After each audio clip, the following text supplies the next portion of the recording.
Yo, yo, yo, what's good? What's good? It's Stormy B Man, and I am back welcoming you to Stormy B Man Live Boxing Talk for this Monday, November 7th, 2022.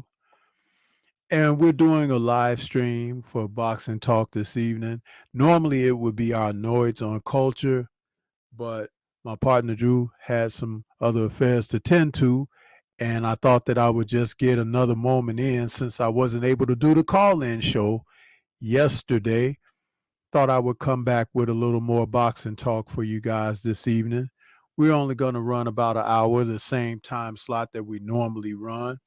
So it'll be business as usual as far as the time constraints. Want to say welcome to everybody that's out there, and hope you guys had a pleasant Monday. It's usually a rough start of the week for most people that work Monday through Friday. So I feel you. I understand what that's like. It carries me the same way. So just know that we in this together. You know what I'm saying? So with that being said, welcome everybody. Glad to be here. Glad to be talking. We're coming out of a weekend full of fights. I mean, from early morning on into the later evening. What a day of boxing, man. It's just like, you know, and I know some people, they're not feeling the DAZN app and they have their bias against it and everything.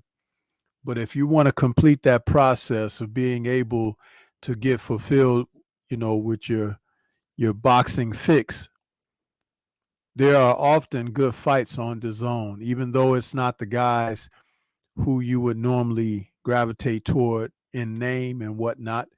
But this past weekend was another example. And being able to see the fights that were broadcast there, a great deal of it was entertaining, to say the least. Let's see who we got in the building here. We got Mangus Allen out there saying, "What's up?" Dank Father in the building saying, "Salute OG MPWTF." Out there saying, "Salute Sensei," and salute to the chat family.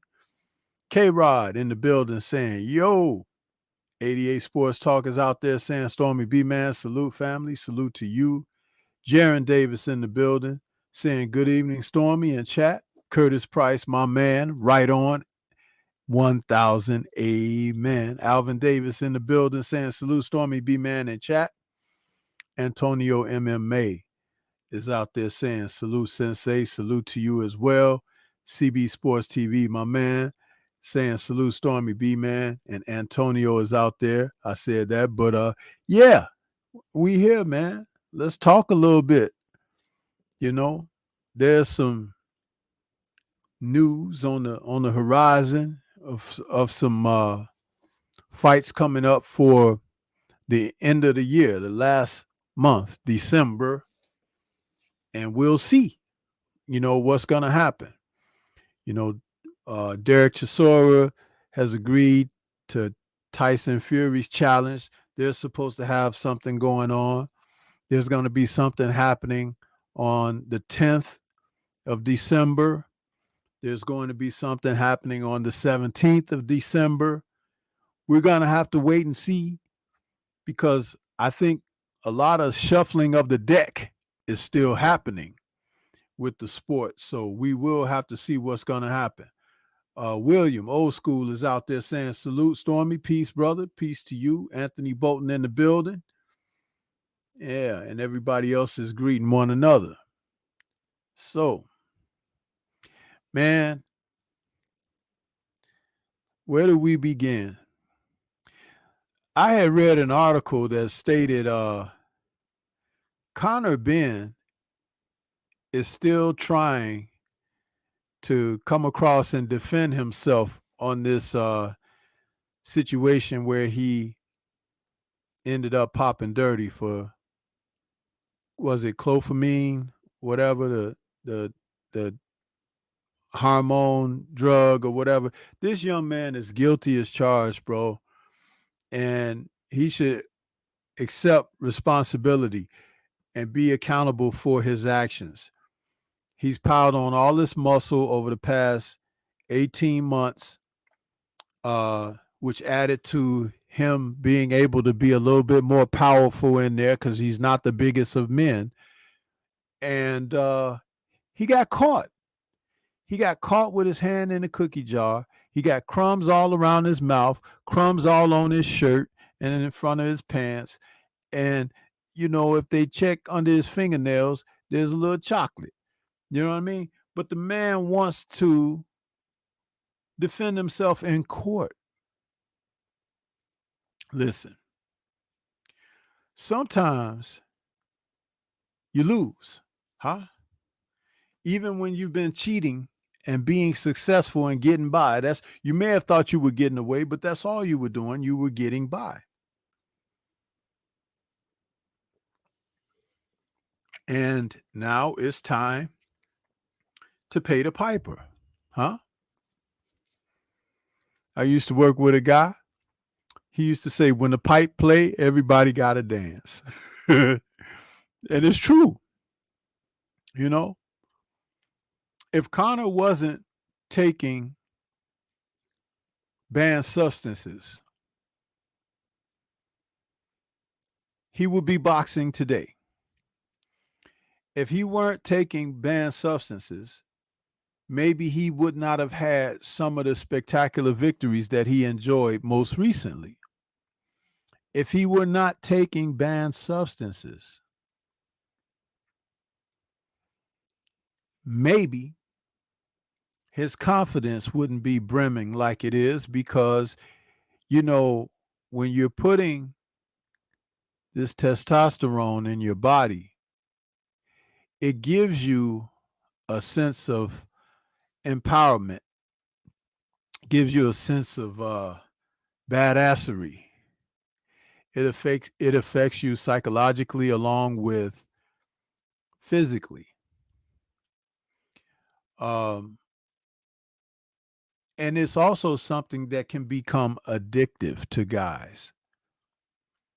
I remember years ago when I was working for a quick lube company, you know, like those Jiffy Lube places and everything. In the late 80s, I was working in a joint like that and had a brother that worked with me, and he was talking about, hey man, I'm gonna be working out and I'm gonna take some steroids. He said, I got a connection, you know, you're gonna hook me up and this and that. And I was like, man, you crazy.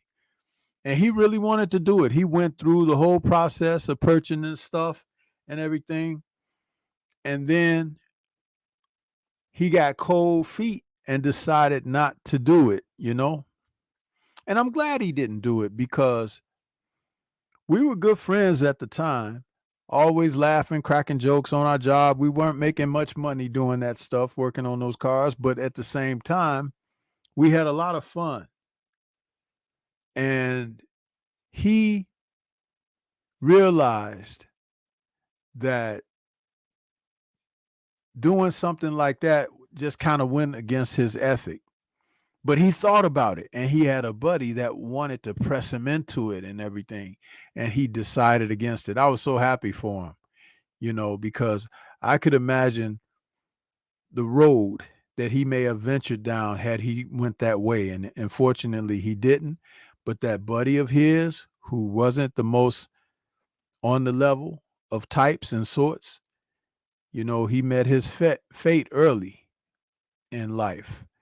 And it was all due to some of that mindset that even wanted to press others to try to venture off into taking these drugs and everything. So I tell you, man, life is full of lessons. It really is.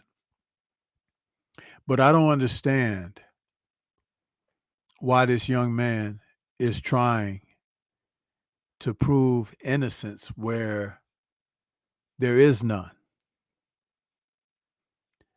That's just something that, I mean, for anybody that's like looking up to some of these athletes that are participating in this sport, I'm not talking about any other sports right now because we concentrate on boxing. But if you have a known drug abuser in boxing who's been taking performance enhancing drugs and does not want to admit to they have a problem, it immediately becomes a problem for everyone else. We saw a fight this past weekend where David Morrell Jr. took on Eidos Yerbo. I call him Yerbo for short, who is now in a doctor's induced coma from the battering he took in that fight. Now, just imagine Morrell's skills and his ability were natural. He was naturally more athletic, faster with his hands and feet, and more technically proficient with his skill set. But what if he were using enhancements? This man that's in the coma could possibly, and is still not out of the woods, could possibly perish behind this. And this is done under the auspices that there were no illegal substances. And this is a sport where your objective is to beat up and hurt the other guy. Well, if that be what it is, then when you're putting extras in your body, man, you're turning yourself into something else. You remember the film Captain America with Chris Evans? And Captain America was my favorite comic book character for my own personal reasons. But in the movie, I think it was portrayed very well when Dr. Erskine described the super soldier serum to him. He said the serum was originally taken by, the gentleman that became the Red Skull. And it deformed the Red Skull, turned him into an actual living Red Skull being and whatnot, gave him super strength and everything. And Steve said to him, Steve Rogers, he said, well, the serum didn't work the first time. He said, no, it worked. But what happens is this serum, it actually just activates what's already there. If you're a bad person, you can become worse. If you're a good person, you can become better. It enhances what's already there. That's a lot like PEDs, people. A lot like these PEDs. And you hear of guys having roid rage and things of that nature. You hear of guys being able to accomplish feats of strength and prowess. You also hear of them failing in other areas physically, requiring testosterone exemptions and things of that nature, developing cancers and whatnot. It's just not good for you. But to try to continue to convince people that you're good, that you're not a bad guy, that you're not cheating. Come on, man. Who's going to take responsibility if you don't? Right? Who's going to be the responsible one?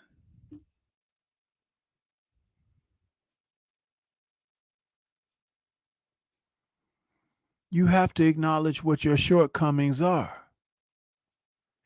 And a lot of times, that's being human, not inhuman. We got Flawless Mentality out there. He says, salute to the God, the Sensei Stormy, my brother from another mother, fam, and the gods and beautiful goddesses of the mighty LDBC Boxing Talk family. What's good with you, Dr. Mark? We got Mr. Pac-Man 216 out there. Appreciate you, Mr. Pac-Man. Good to see you. Who else we got? Saw some other names. KG in the building. What's good, KG? Ain't seen you in a minute. He says, yo, salute Stormy B, man. Hashtag Supreme Beast Boxing Talk. Yes, sir. Sheena is out there saying, salute at Stormy. Salute to you. Appreciate you, Sheena, with those channel emojis. Yeah. And everybody else is greeting one another. So I just think that Connor should just, no pun intended, he should take a chill pill and sit back and reevaluate some things, because he's still dealing with some issues, trying to convince people that he's innocent. Dude, you're guilty of sin. You know, when you look at his body and the way he looked 2 years ago and the way he looks now, that doesn't happen overnight.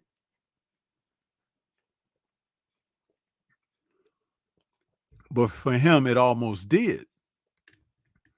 He went from one training camp and come out and then came out in another one, and he looks like this. And, you know, he's a gentleman that, and he's impressionable. He's young. He has a famous dad who may or may not be associated and affiliated with this type of mindset. I'm not accusing. I'm just saying that there's high probability for access. But sometimes you just got to roll your sleeves up and go to work, man, and outwork the other person. Cutting corners, like I said, you may get by, but you never get away. Never get away. Sid UK in the building saying, salute, Stormy. You're a real sensei without bias. Knowledge is power. Appreciate you, Sid. And salute to you. The thing I want people to understand is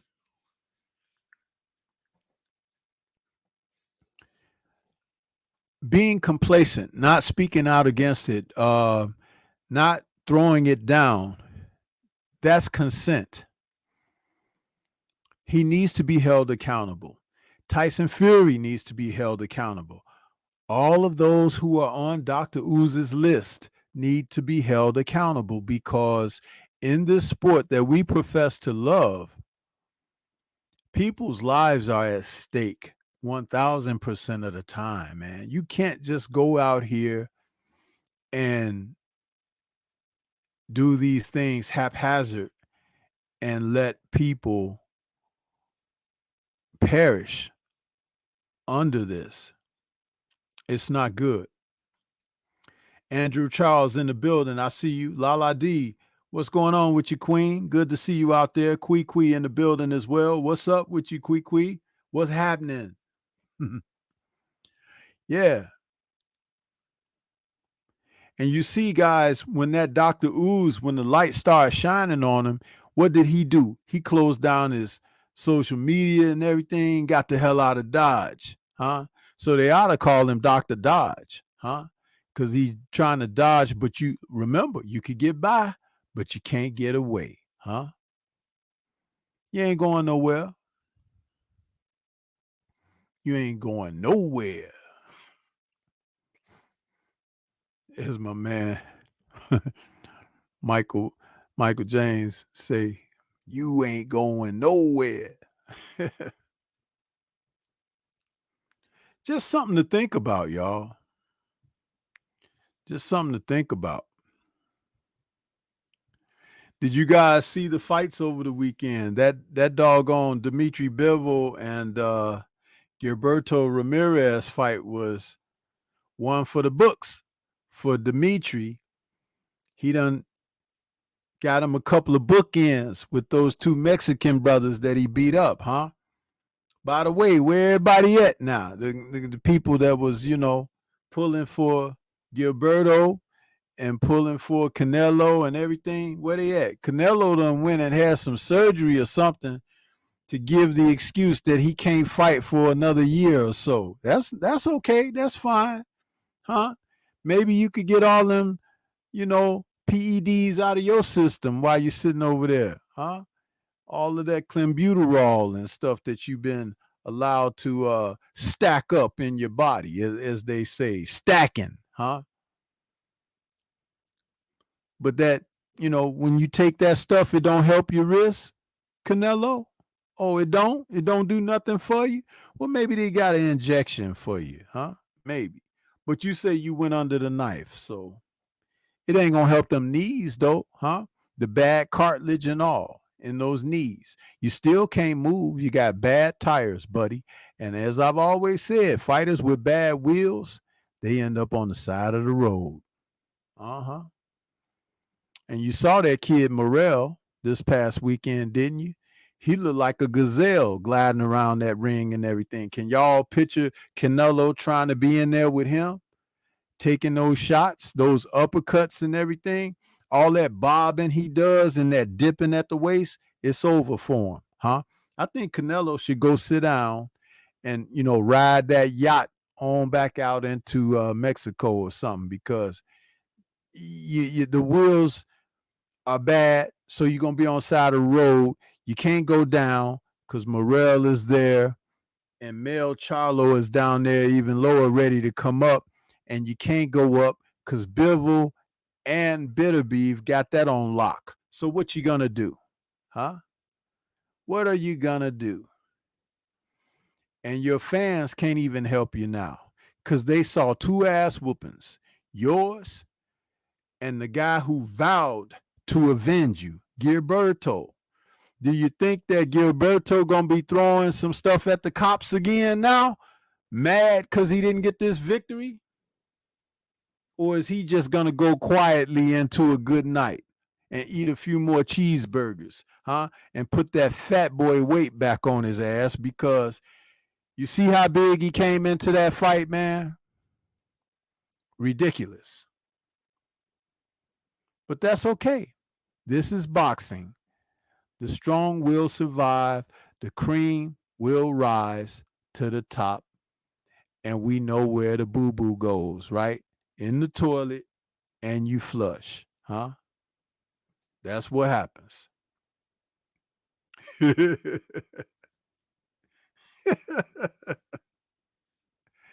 Man.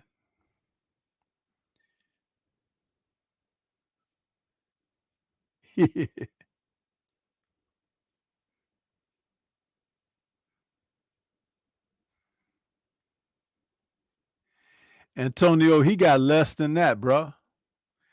Antonio MMA says Canelo got about 2 or 3 more fights and he's gone. Dude, if you knew what you were looking at, you could see he was gone against Canelo, against Triple G. Huh? Triple G was a dead man. Canelo was on life support. So it's like he won, but it wasn't impressive, was it? He just barely edged it out by a nose, huh? And that ain't nothing to celebrate. Triple G is done too. These dudes trying to hold on to something, man. These young men will smash them.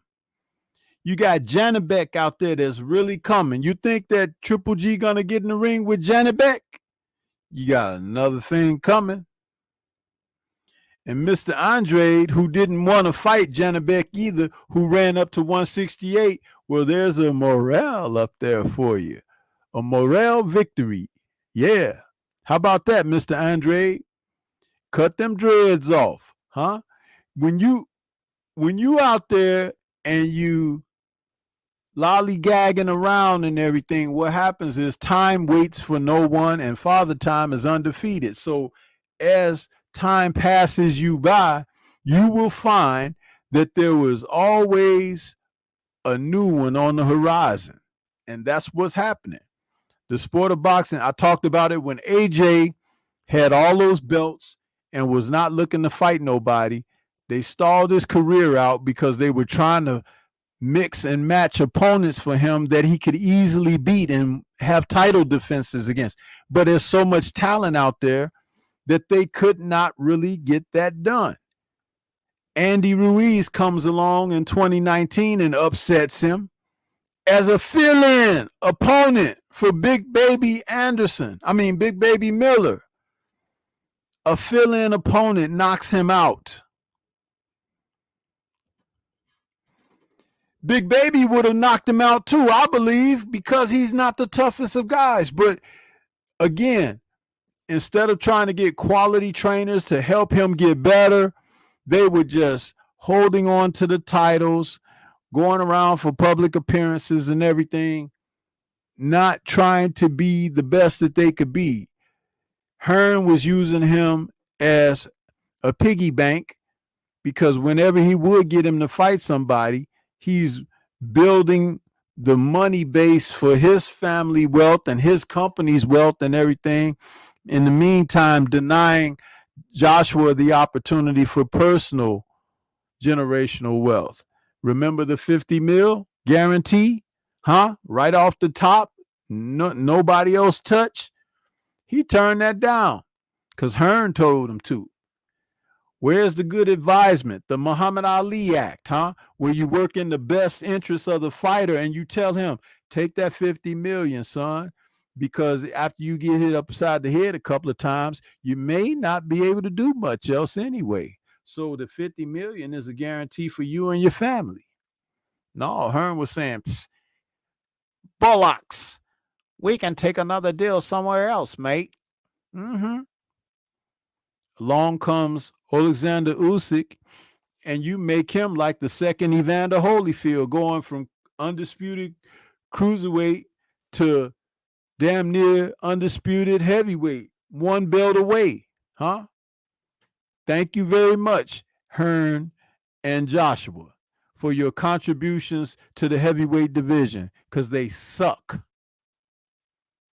Absolutely suck. How many careers has Ed Hearn tainted with these brainstorms that he's come up with? He has hurt these fighters left and right, up and down, sideways, forward, bro. It's like, what is he doing? You know what he's like? He's like Richie Rich. You know, the character Richie Rich, who had his family was so super wealthy that he could do whatever he wanted because his family had money, and he's just going out in the world messing up. That's Hearn.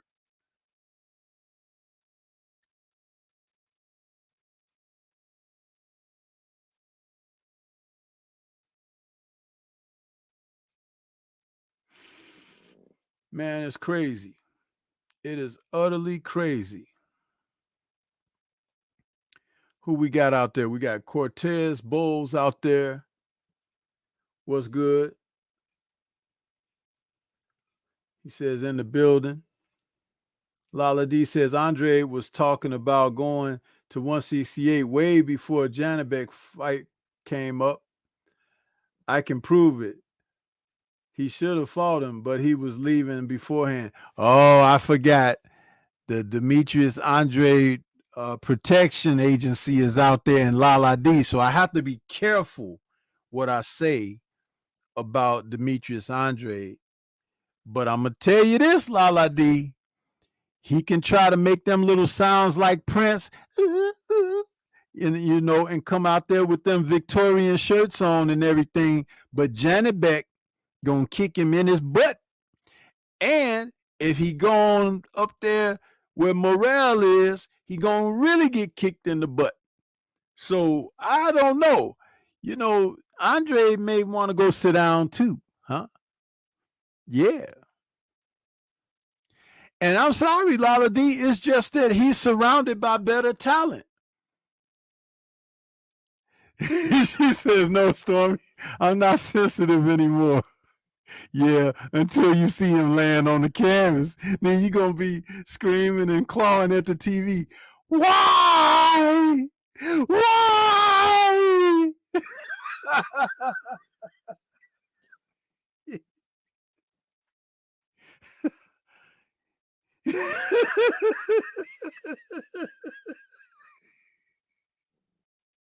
We gonna have to send chocolates and cash apps to Lala D after Demetrius Andre get handed his dinner. You know? But hey, you know what? Every dog has his day, right?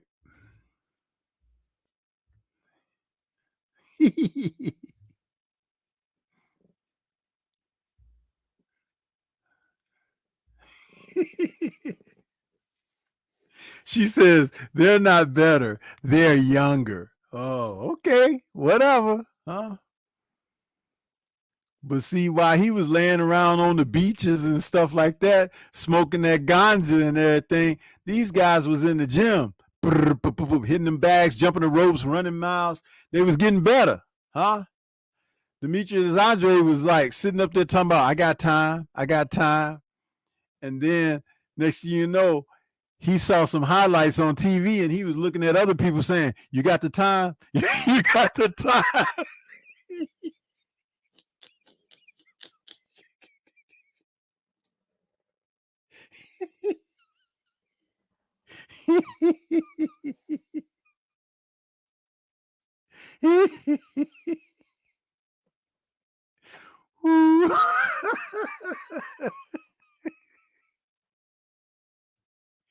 Anyway, let's keep it going.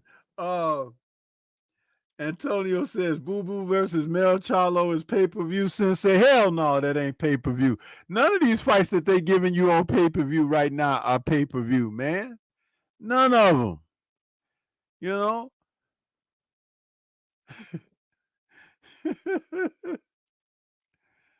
these suck-ass fights, man, they're not even worthy enough to be, you know, really on Showtime or something. It's like, but they ain't got no choice. And you can't make every damn fight a damn championship fight. Why has everybody got a damn belt on? Don't that diminish the value of championships? Everybody's a champ. Ah, look at my belt. It's black with gold studs. Look at my belt. It has a rainbow color on it. Look at my belt. It's silver. And my belt is blue. You know, get the hell out of here, man.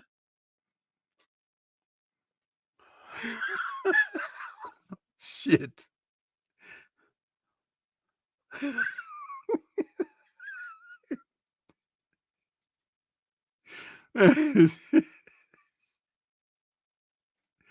But that's y'all people. You love them, huh? It's y'all that don't want to see them in there against each other too. Well, you know, what has he done? What has he proven? You know, just to keep the guy you want undefeated, huh?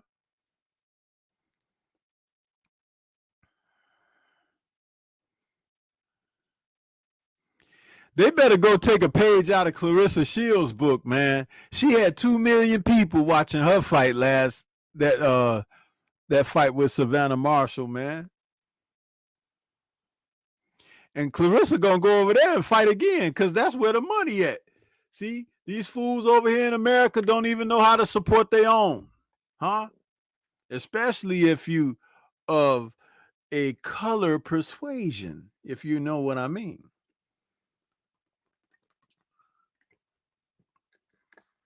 If you got that dark tan, you can't expect no green from the man, huh?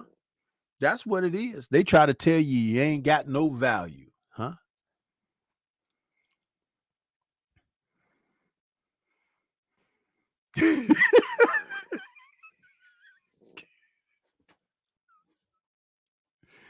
But hey, on the undercard, Saturday night, I gotta let into it, man.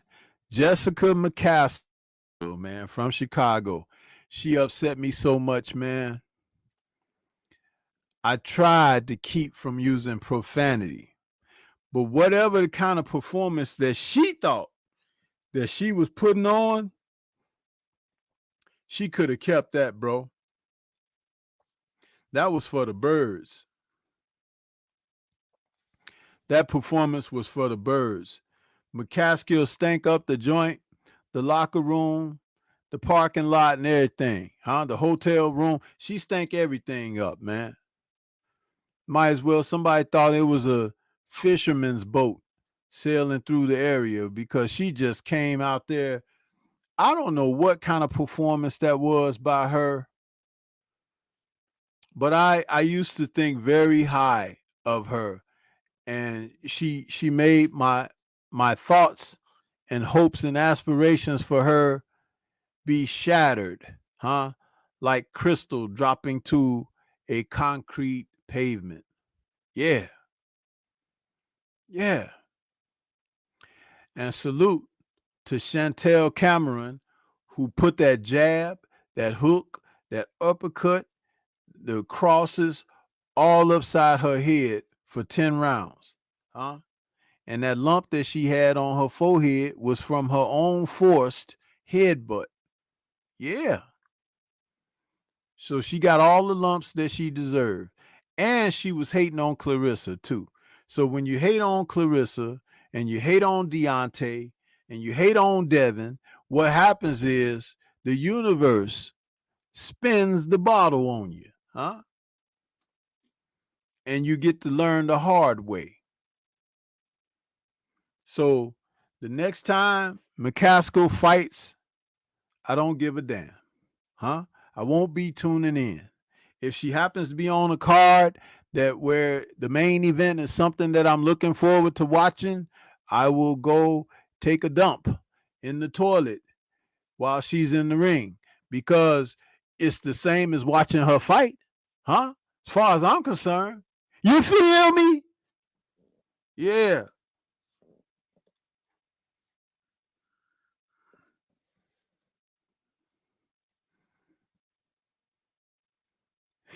What the hell was that?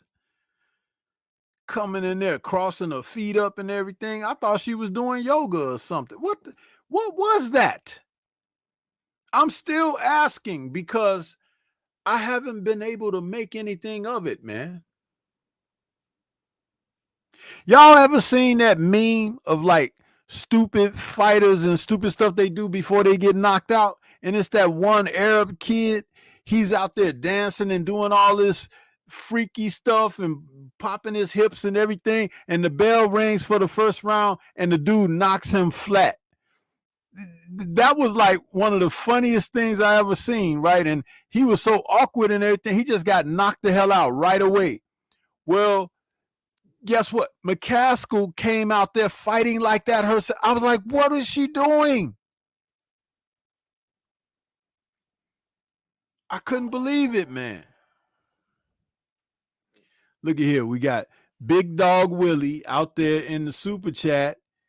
Big Dog Willie, y'all, you know, you have to pray for him because sometimes he don't take his medication, but they let him out here to write something in the chat this evening. He says, Khan punch harder than Foreman and Tyson combined. Facts.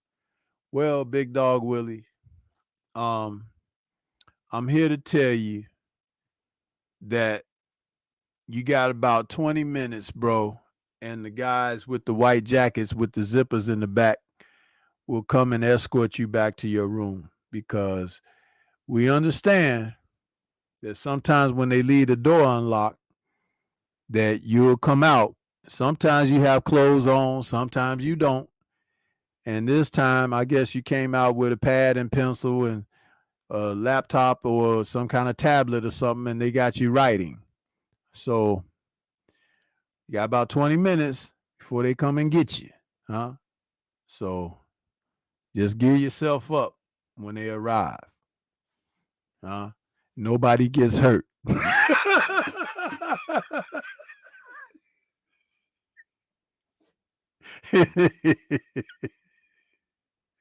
they,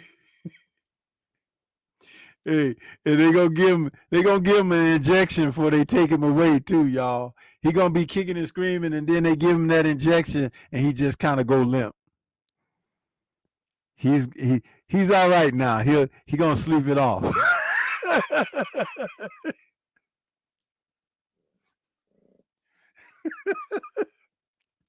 Lala D says, no, Stormy. My favorite viral video was the two guys fighting in the hood and one guy tried to fight backing up with his hands down, measuring like Floyd, and got knocked out.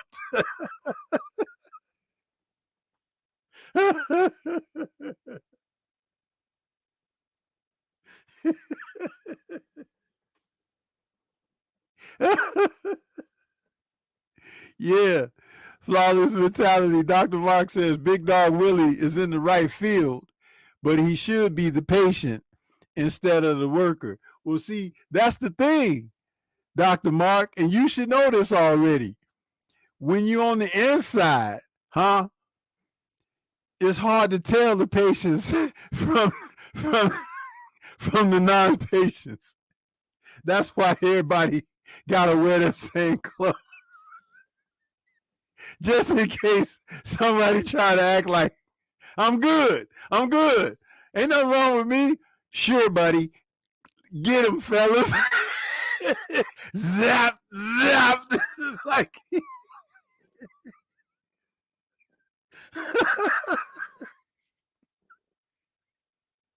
see, I'm gonna tell y'all a secret that's right in front of your eyes.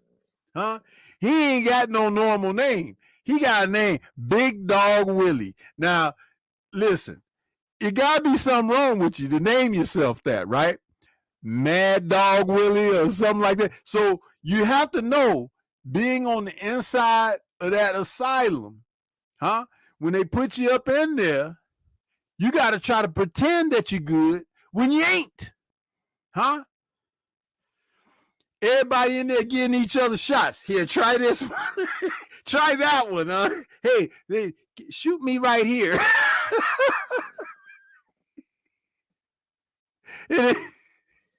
And the walls is made of glass. Thick, bulletproof, impenetrable glass with holes in it for oxygen to go through, It's like, and them little slits like mailboxes that they slide their tray in there. Plastic tray, the kind of plastic that you can't break, PVC. It's like, man, they try to break them things, can't file them down, make them sharp or nothing. 3 hots and a cot.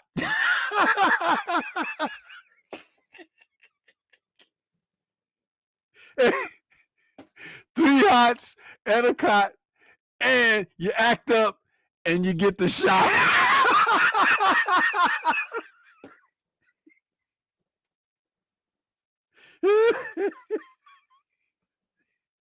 Then they lay him on the table and put that metal thing on the side of his temples, and they say,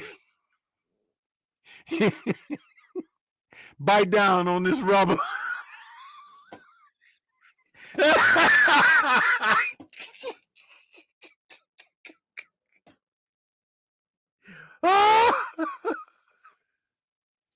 He's like,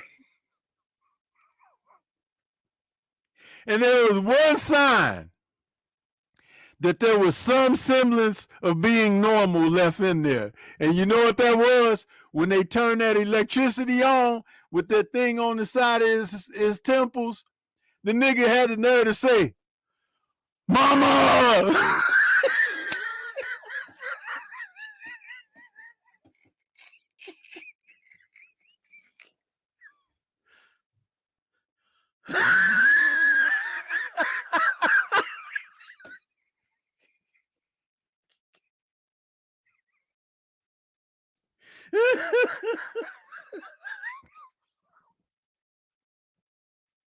That's when you know he ain't as crazy as we thought he was. He said, nigga called out for his mama. Mama! Too late, nigga, too late.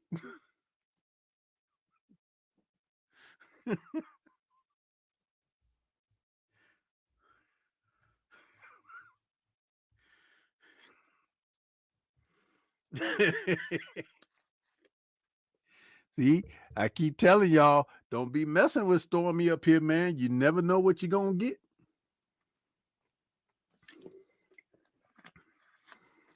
I grew up doing this, man. I grew up.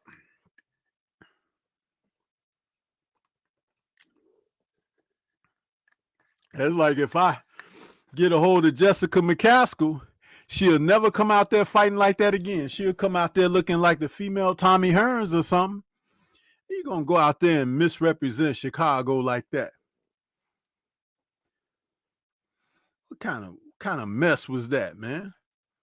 I was pissed off. Had me looking at my TV. I'm like, what? And I tell just like I say about Alicia Baumgartner, because y'all cute, that don't mean nothing. That ain't no pass. Huh? That ain't no pass in boxing. You better be cute and can fight. Huh? You out there cute getting your ass whooped. No.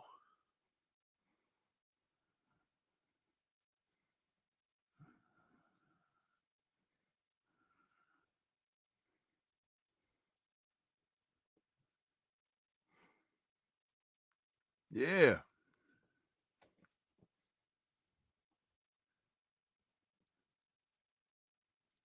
Yeah, 704 Joe, he said, I saw that video. He thought he was the prince, talking about that dude. Yeah.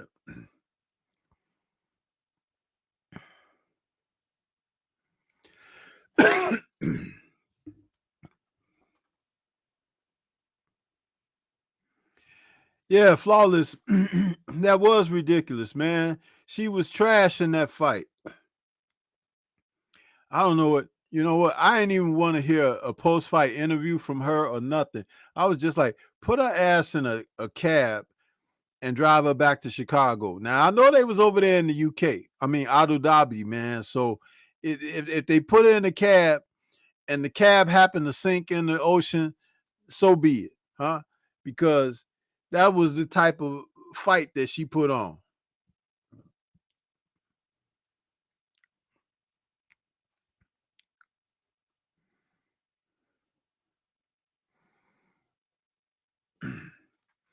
William over there, Alicia Baumgartner can pass me anytime. Man, listen, you ain't got no shot, son. You ain't got no shot. and and I think Alicia, I think she looking in a different direction. And I ain't talking about same sex direction. I ain't talking about that. But I think she looking in a different direction.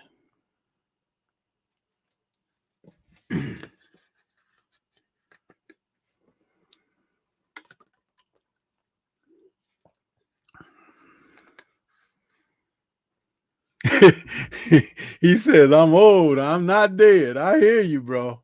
I hear you.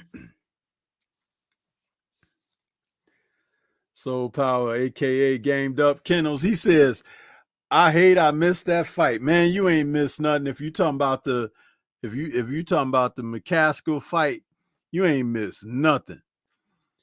Take two kids who don't know nothing about boxing, put boxing gloves on them and tell them to hit each other. That's how Jessica was fighting that night. Yeah.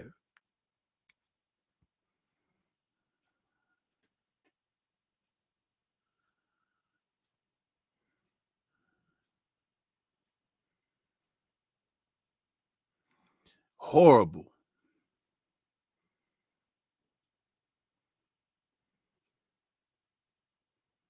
Yeah, she had the nerve to be hating on Clarissa, man. Clarissa was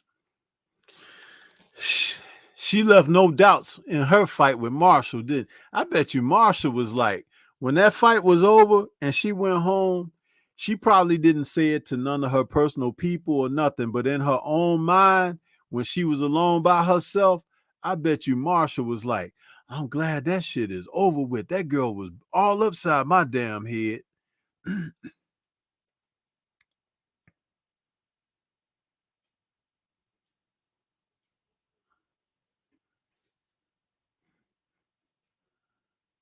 Yep.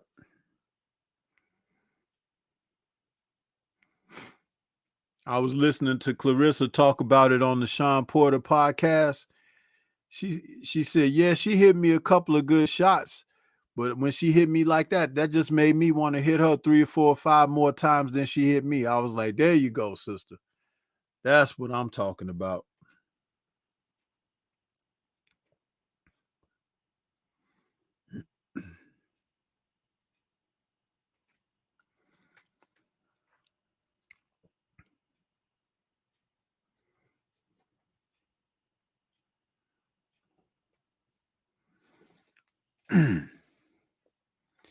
Yeah, but I'll tell you this, Soul Power, Gamed Up Kennels,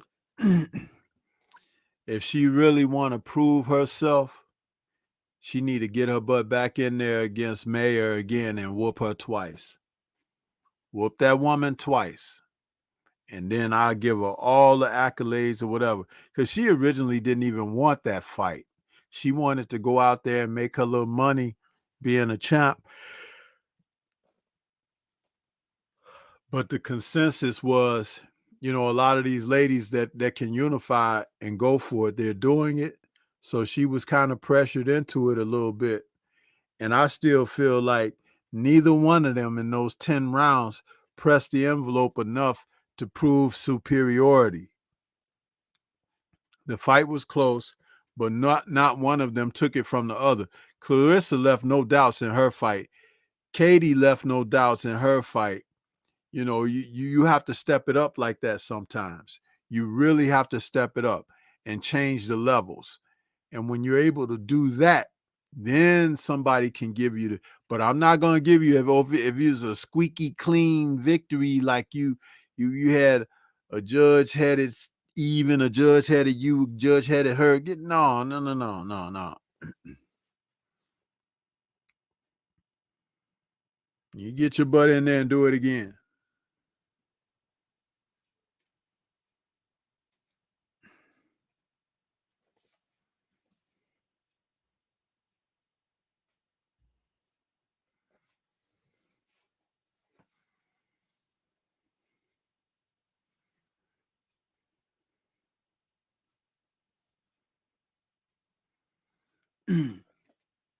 See, that's the thing, Lala D. She could talk a good game. And see that Tony Harrison, he talk a good game too, but Mel knocked his ass out, didn't he? Knocked him straight the hell out. Left no doubts. See, that's what happens. When you got people like that, it's different if you knocking everybody else out and talking crap, but if you just, winning and stuff, it could be you the next time out. See, Tony talked all that stuff about Mel and everything leading up to their rematch and everything, then pulled out saying he had an injury so he could hold on to the titles longer and all of that. Showed up at that event, wasn't nothing wrong with his ankle or nothing. And then Mel knocked him out. Knocked him out.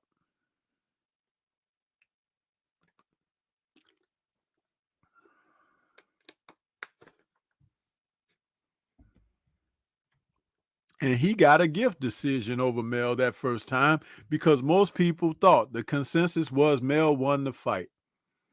And I think the PTB took that fight away from Mel because it was an opportunity, and they did.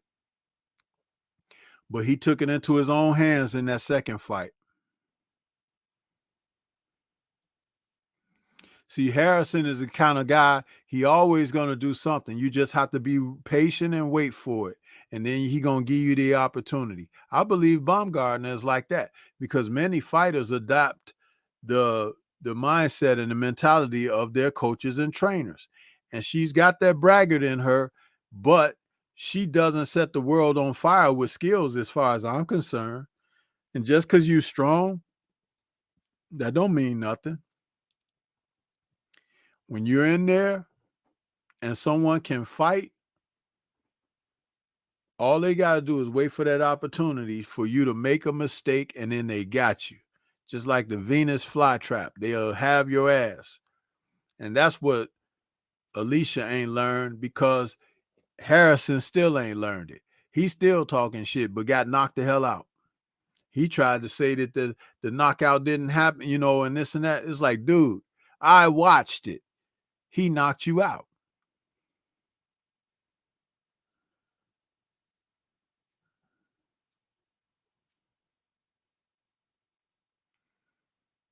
Lala D says, off topic, Mel has a deal.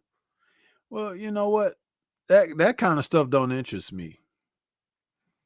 When fighters have endorsements and stuff, that's great. If you can keep your nose clean and all of that, that's okay. That comes with the territory. I want to know when he getting his ass in the ring again. That's what I'm concerned about. I don't care if he had a damn endorsement with, Gucci or what. I don't care about that stuff. When you're fighting, man, what's the training camp going like? Who's the opponent? That's what I want to know. But I know he getting in there with Tim Zoo, and Tim Zoo gonna get knocked the hell out because he been stirring up some mess, talking about he gonna beat him on his dad's anniversary and all of this stuff. It's like, oh my goodness, man.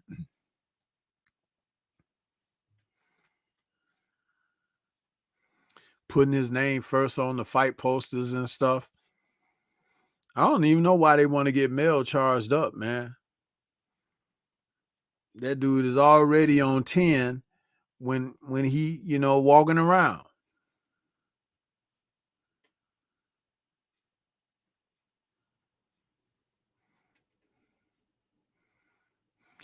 When he knock out Tim Zoo, I'm gonna put that meme on my channel like I did for the Dillian White when he got knocked out by Fury and he got knocked out by Povetkin. I'm gonna put that meme on my channel. I'm gonna play that sucker because he shouldn't have. He asked for this. He begged for it. Give him exactly what he wants.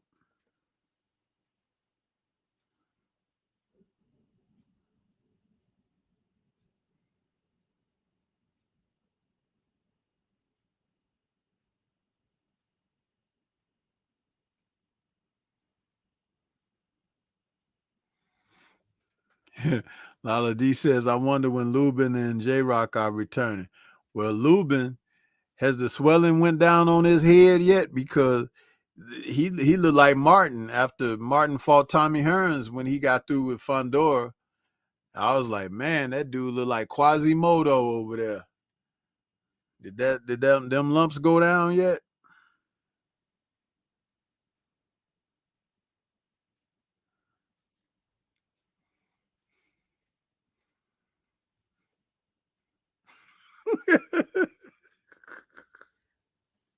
I remember when Mike Tyson fought Buster Douglas.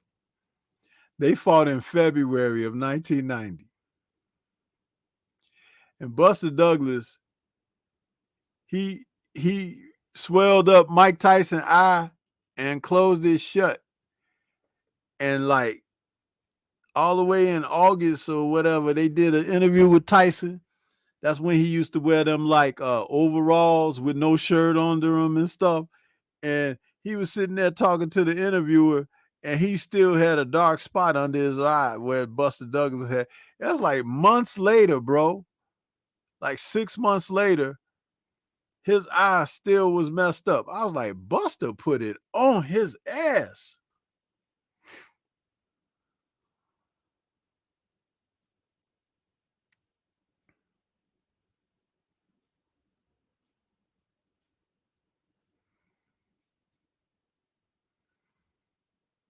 And Tyson was still walking around talking shit too. I'm the real champion. As soon as I get a chance, I'm gonna get my title. Yeah, right.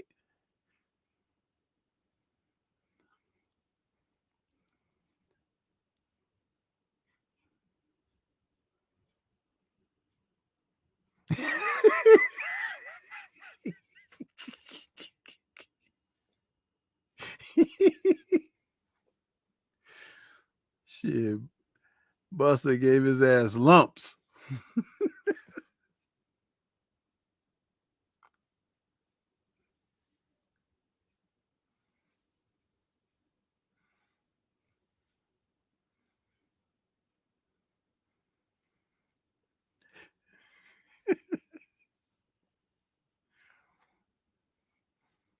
Oh yeah, Lala D. I used to make fun of that fool all the time. I could really do a real good one. I don't like to do it, but yeah, you might hear that come out every once in a while from me.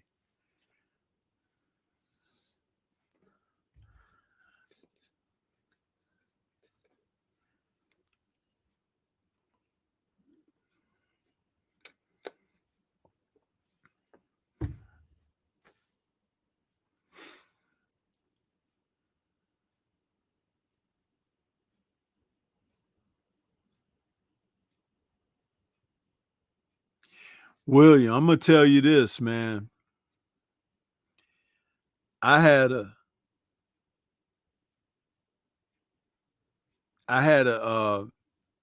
inkling about that too, because Buster Douglas was whooping Tony Tucker's ass before he quit in the 10th round. And he didn't quit because of Tony Tucker. He quit because of his dad, who was working his corner. His dad pissed him off, and so he just quit in the championship fight. But he was whooping Tony Tucker's ass. He was on his way to a decision victory. It was in the 10th round that it stopped the fight. And since Tony Tucker gave Tyson a hard ass fight, I'm like, Tucker, who was big like Buster, but couldn't box as well as Buster, 6'5", 80-inch reach. I'm like, Buster got a jab like Larry Holmes, the young Larry Holmes, probably stronger. And I'm like, Mike might be in trouble in this fight. And after 3 rounds, not 4, 5, or 6, but after 3 rounds, I looked at that fight and I was like, Mike Tyson gonna lose this fight tonight, because he couldn't get out of the way of Buster's punches. Even with that little bobbing and weaving that Mike used to do, Buster was stepping around him, shooting uppercuts and coming back with the left hook and the overhand right. It was like Tyson was made to order for him.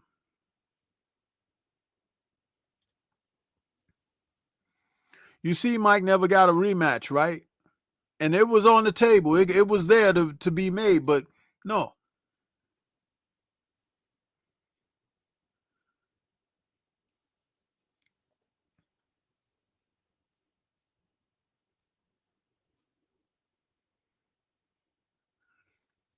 $704 Joe says, Sensei hit that old Tyson. His voice changed. Yeah, I know. The old Tyson. Mm-hmm.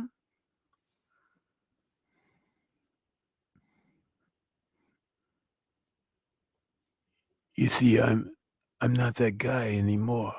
I'm not that guy. You know, I hate that. I think about everything. I'm not that guy. Yeah, I don't like that guy.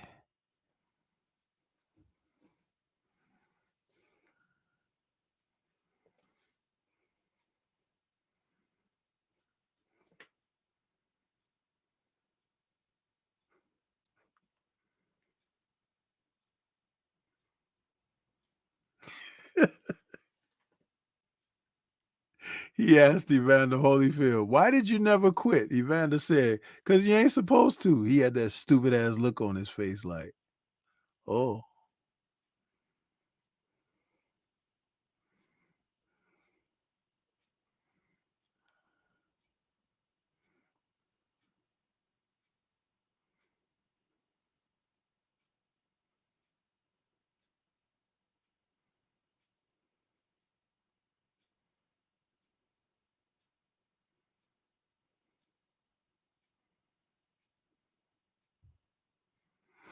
I ain't gonna lie though, that fool used to be intimidating when he would come to the ring though. He'd come out there playing that DMX and shit like that, and people get all fired up and they be whistling and cheering for his ass.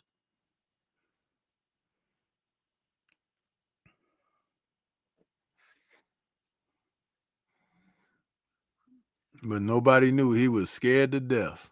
Chicken Little and shit.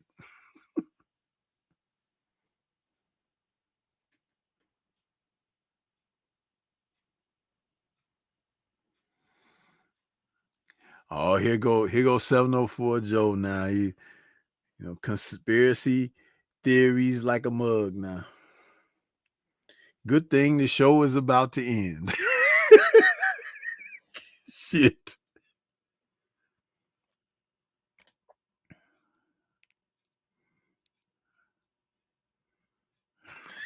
Shit.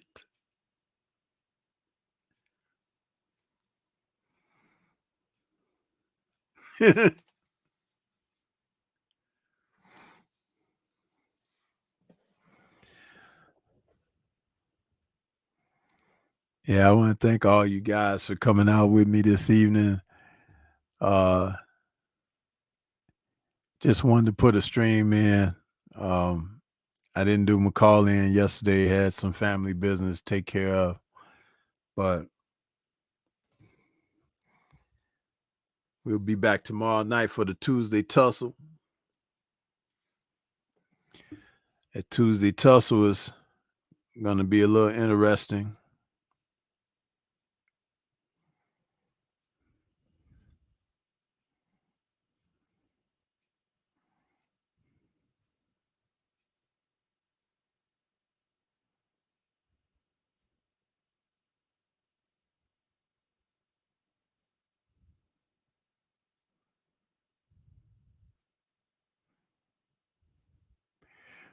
We're going to call that one implementing the game plan. Yeah. We'll recap some fights and talk about how imposing your game plan on the opponent and carrying that through. That's what the Tuesday tussle will be about tomorrow. So make sure you tune in for that. Got some good stuff for you. Got a video coming in the morning about Caleb Plant and David Benavidez. You know, I kind of try to drop my videos in the morning just before Drew Titan comes on. That seems to be a nice little time slot for me to drop videos, whether it's a 15-minute video or 10-minute video, half-hour video, between 8:15. So, want to say peace to all y'all. I hope you guys have a great week ahead. You know, we're going to get on up out of here. Peace to everybody. Shout out to the mighty LDBC. And we up.